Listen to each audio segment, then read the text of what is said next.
In this video, I want to show you yet another approach to adding a shadow into a scene in order to bring, in this case, a fantasy composite together.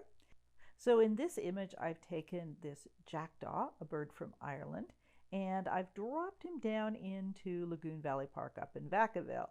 I've made him super, super big so that he's dwarfing the people in front of him who look appropriately intimidated. And the key to making it look like this is a realistic scene, a realistic fantasy scene, is in part this shadow that I added in.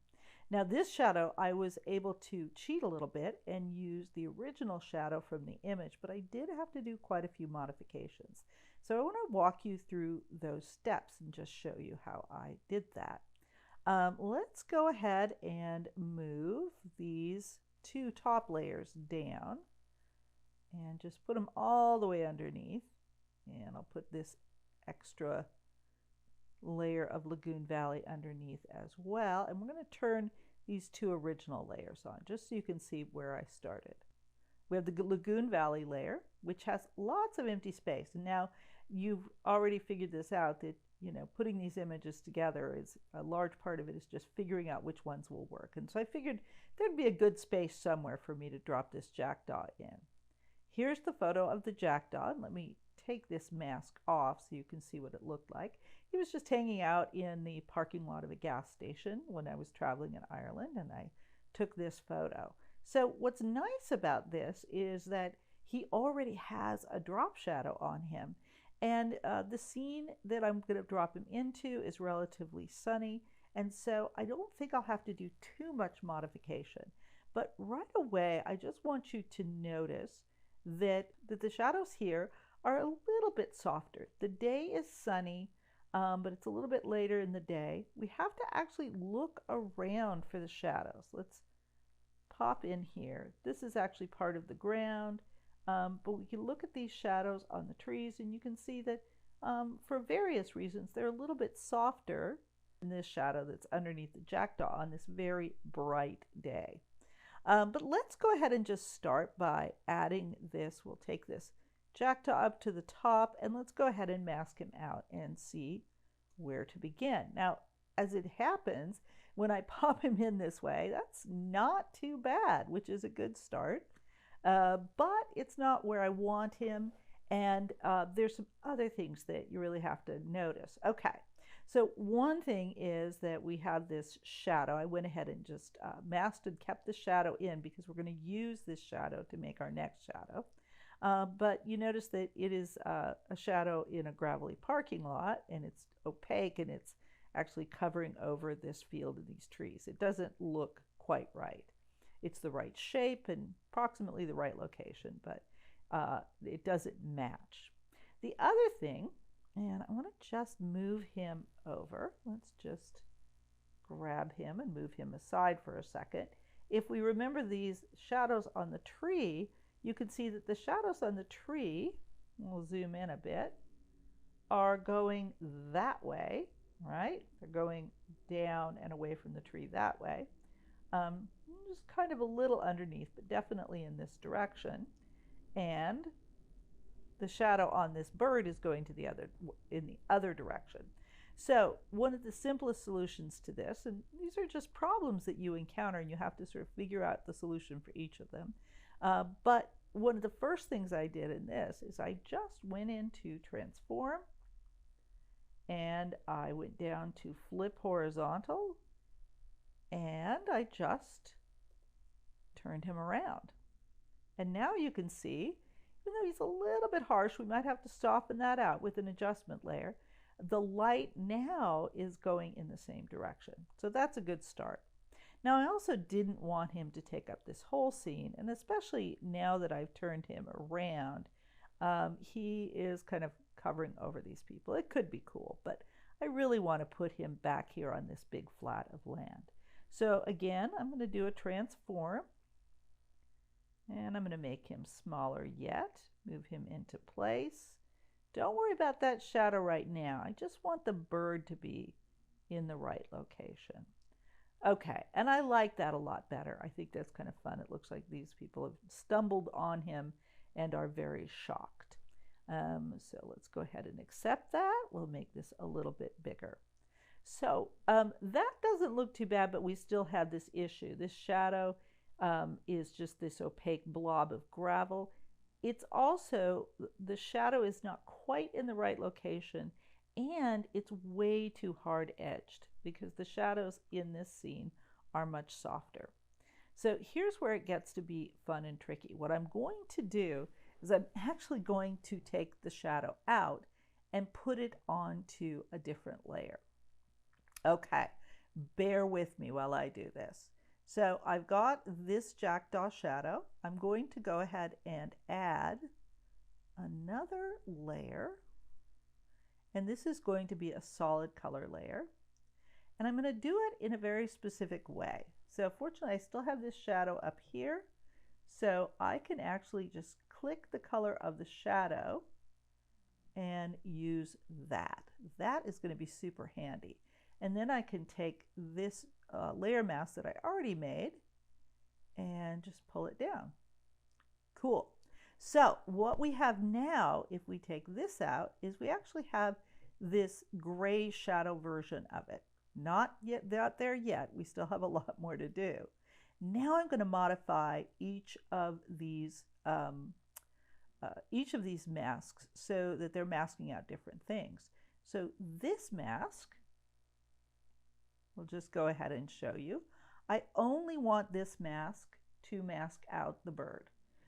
So I can do this various different ways, but I've gone ahead and just gone into the mask, and I'll grab my brush tool, make sure we're on black, nice big brush. Oops, make sure the flow is 100%. We turned it down for that last one. And I'm just going to take this mask out. Now, the final version I had, I did a bunch of refining, so don't stress over that. It's not going to look quite as polished, but this is going to give you the basic idea. Okay, so we've got that. Oops, deselect.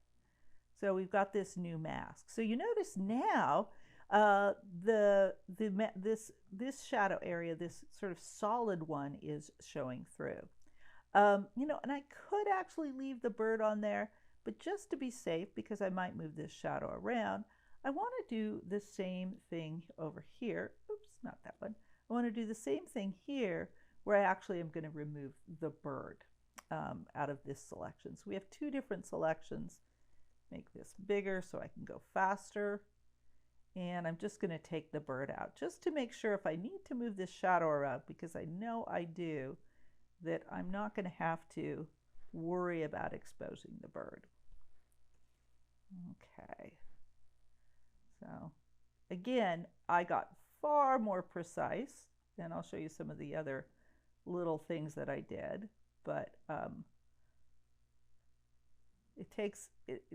going very quickly just to show you the general idea.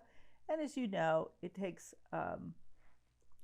it'll take a little bit more time and refinement. Okay, but we're getting closer. So you see that we actually have this bird, and he has this kind of wonderful shadow going in approximately sort of the right direction.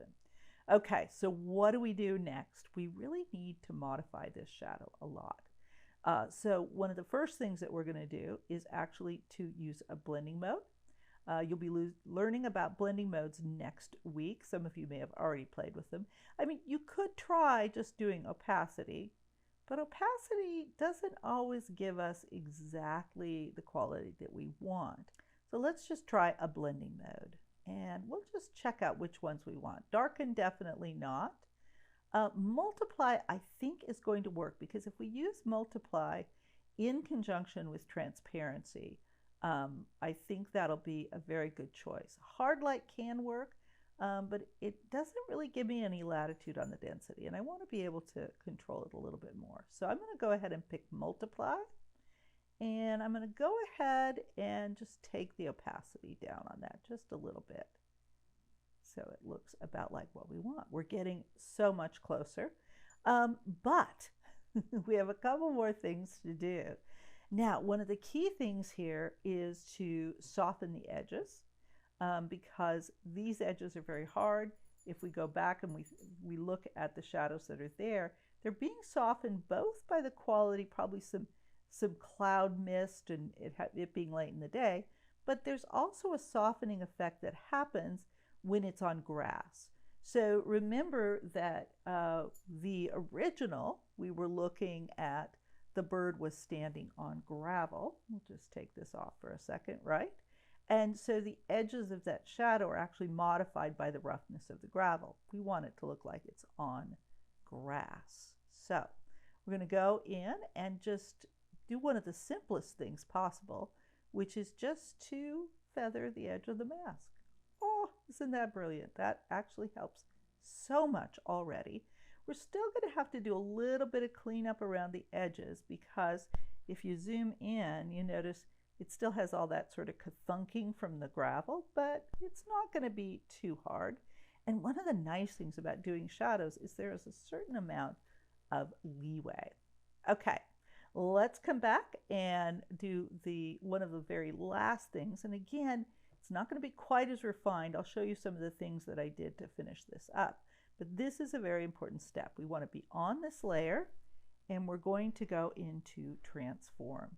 I am going to hold the shift key down so that when I pull this shadow in, because what I notice is these are right underneath the tree and here it's stretching too far out. I can just hold the shift key so that it just comes right in but doesn't change over here, so it lays underneath his legs. Okay, very, very close now. In order to modify those edges, I can just zoom in. Remember to always zoom in. And I'm going to go into the brush tool, take my opacity down, and I think I want to move this over so I can really see these edges. So then I can just, maybe the opacity needs to be up just a little bit. I can just sort of smooth out these edges so that they don't have that kind of kathunking. There's other ways. There's a little bend here, so I want to get it up above there. Make sure it didn't drop over the edge. There are some more advanced ways. I mean, this is like many things in Photoshop. This is a perfectly good way to do it. There are other methods to do it. I've actually looked for tutorials on how to do these shadows. And it's one of those Photoshop dilemmas that really always take an individual solution.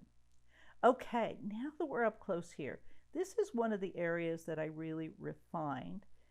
You notice that if I take this shadow, or take the bird out for a second, you can see he's matching up, but I've got a lot of these original shadows left. Now if I take all of them out, which I could, go in with a small brush and just make sure my opacity is up at the top. If I take all of this out, like really just get rid of everything except for his feet, notice that other shadow's not going anywhere because he's on a different layer. All right.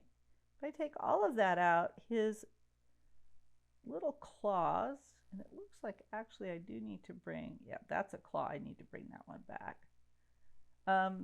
Now, if we zoom out a little bit, you'll see that looks kind of weird, like they're just sitting in the middle of nowhere.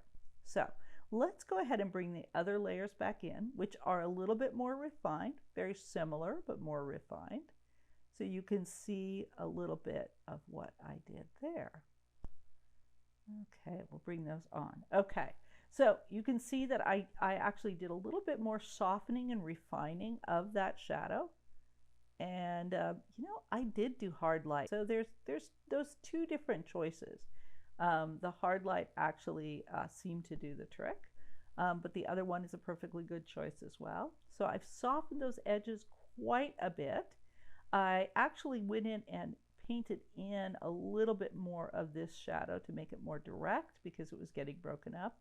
And if we zoom in, you'll see that I also brought back and created some of those harder shadows around his toes, just to make it look like his claws were really sinking into the grass. Okay, let me just move that over, bring it down so you can see that final version. So that is how you invent a shadow.